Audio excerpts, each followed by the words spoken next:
My pranams to all Atma Jyotis, divine light of the self. Today we are going to contemplate on the benefits of Kundalini awakening. As I told you, the Kundalini is the divine energy which is responsible for the further evolution of a human being. We have evolved as per science from matter to a lowest life form amoeba, to the fish, to the amphibian, reptilians, animals and human beings. Of course, plants also are there. So has the evolution stopped here? Is it the end of evolution? What is the future of evolution of human being? No doubt we have seen last century there is a tremendous intellectual achievement in the human society. Major discoveries in science, technology have made human life much more beautiful. This explosion of the consciousness of human beings. You can see it in the field of science, technology, medicine, arts, every field. The benefits of human intellect flowering is seen. Now, is it the end of human evolution or is it further possible? Something more is possible. Yoga says no, human evolution has not ended here. There's a further evolution possible for a human being. What is that further evolution? From a instinctive level where human beings lived as animals, or instinctive living of animals, to an intellectual level of human being, the further evolution will be intuitive level, the explosion in intuitive understanding of human beings.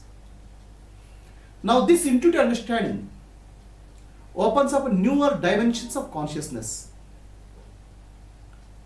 At the intellect level, human beings operate through ego, a sense of individuality, a sense of body-mind being body-mind complex. Compared to animals, human beings have a greater degree of self-awareness, and that has helped them to achieve so many things in life. Now, yoga says this self-awareness is what has given you the ability to operate. It has given freedom. But self-awareness, what you have, is actually has resulted in self-identity, which is not a correct one from the universal perspective. The self-identity what we have today is I am the body, I am the mind, I am the intellect. The next level of human beings evolution according to yoga, from I am the body, I am the mind, I am the intellect, to I am pure awareness, I am consciousness.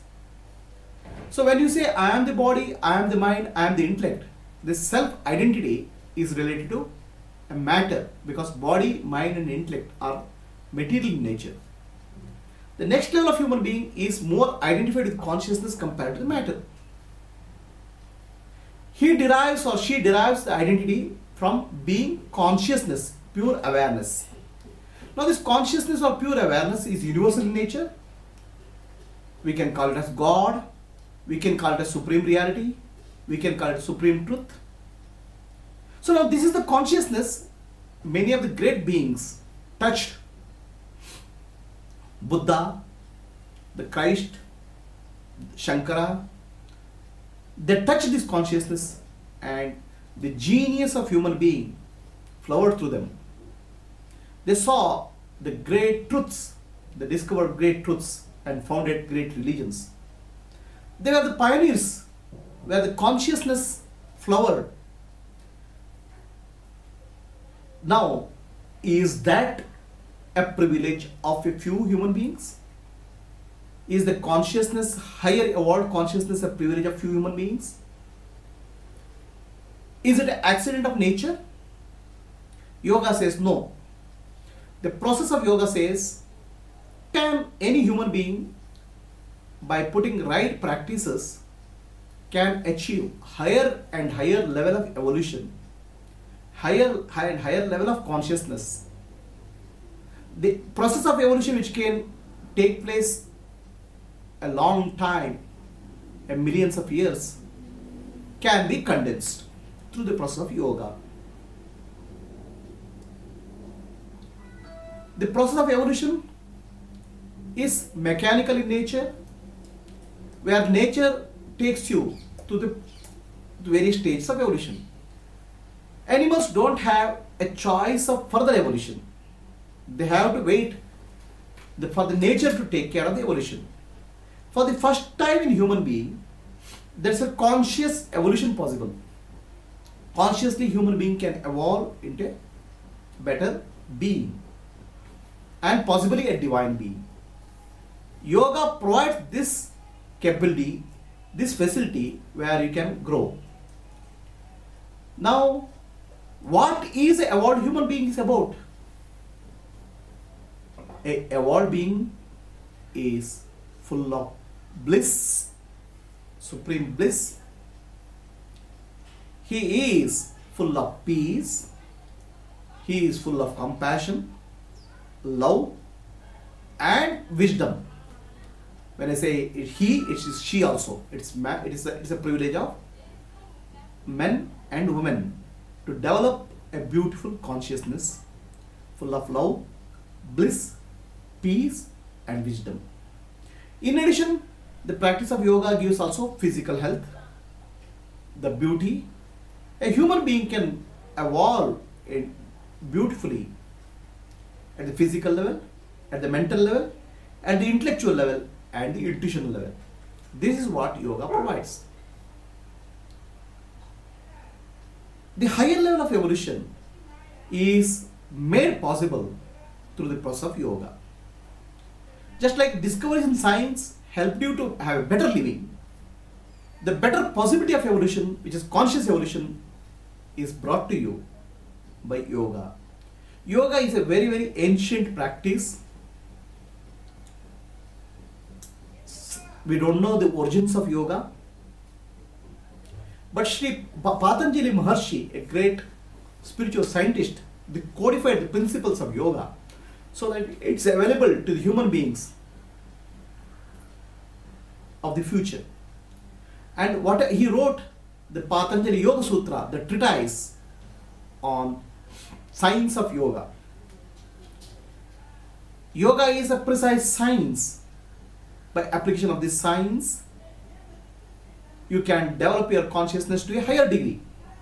So when you develop the consciousness to a higher degree, you get peace, bliss, happiness, love, compassion, wisdom.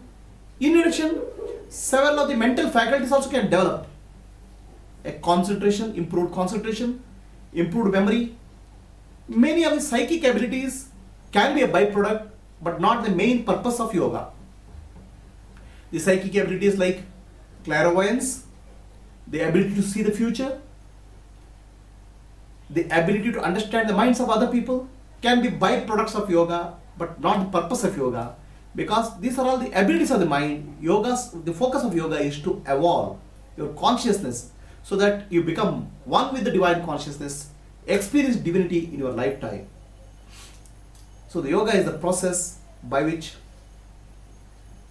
more and more divine consciousness is infused into our life. So you can perform better in the office, better in your office, your profession, in your school by practice of yoga, because yoga involves mastery of the mind. Yoga involves focus of the mind. So yoga gives an overall benefit at the physical, mental, and intellectual level and intuitional level. The Soham Kundalini Kriya which we teach is a set of practices which has been developed over centuries or thousands of years. Very natural practices which are done by yogis, the spiritual scientists called rishis, for the purpose of developing the faculties of the mind, developing the concentration of the mind, and making the mind move inwards towards the source of consciousness, awareness. These are very safe practices, and these are learned in a unbroken tradition of master-disciple relationship. A master teaches the practices which he has done over lifetime to the disciple, who transmits to next generation.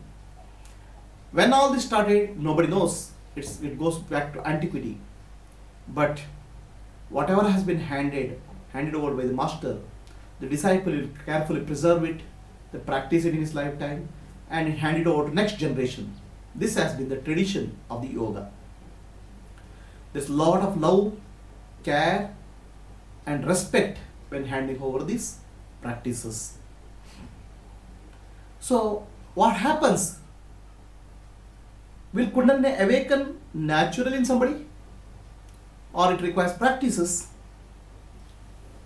The Kundalini energy, the energy of evolution, can happen, can trigger naturally in some human beings, no doubt about that, because it's a natural byproduct, natural result of evolution. But that is an unconscious evolution. It can take a lot of time. And why it triggers in some human beings? Because they have evolved in their past lifetimes through various practices. They have put effort to evolve through spiritual practices or some other practice or various concentration and meditation practices. Their effort is being rewarded in this lifetime by triggering of awakening of Kundalini. Now there are a lot of misconceptions and misconceptions about Kundalini awakening. The misconceptions are the evolution energy. If it triggers by practices, then what will happen? See, practices which are not safe, which are not gentle, which are not tuned with the universal principles can definitely cause some amount of problem. It is like this: you have a plant, you have a seed which you put in the ground, then you water the seed, you put some fertilizer, the seed grows into a plant.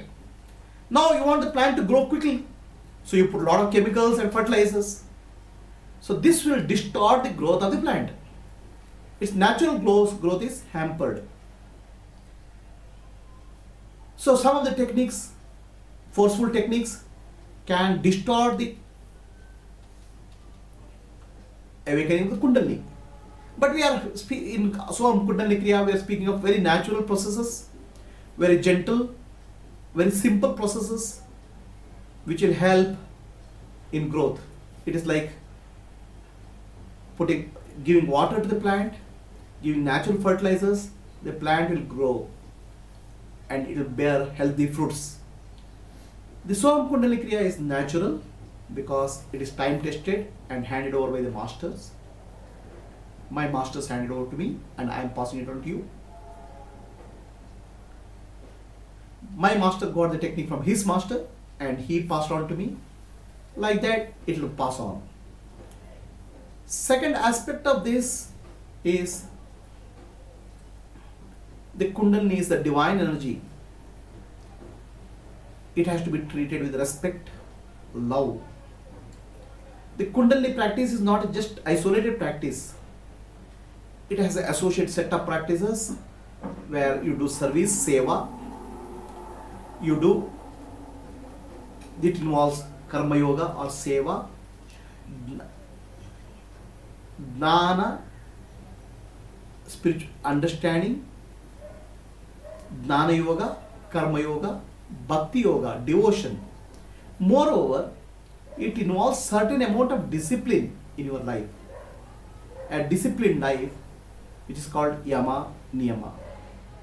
So the Ashtanga yoga system which we teach here helps you to grow as a human being. It addresses overall aspects, dimensions of human being and helps you to evolve. The awakening of Kundalini helps you to balance your hormones in your body, because chakras control the hormone. It helps you to have a good physical health. Moreover, it helps you to master the mind, improve the concentration, improve the memory, and finally it helps you to connect your mind to your higher consciousness, the divine consciousness, the true self in you, and helps you to evolve from a human being to a divine being. This is the practice. This practice has been given to me by my masters. With due respect and due love, I am handing over to you so that you can apply it in your life, benefit from that, and when you find benefit, help us to take it to other people who can benefit from this. Let us help humanity to evolve to a next level of consciousness, to bring the kingdom of God in our heart. And when the kingdom of God comes in our heart, the kingdom of God will come on the earth. This is what is yoga.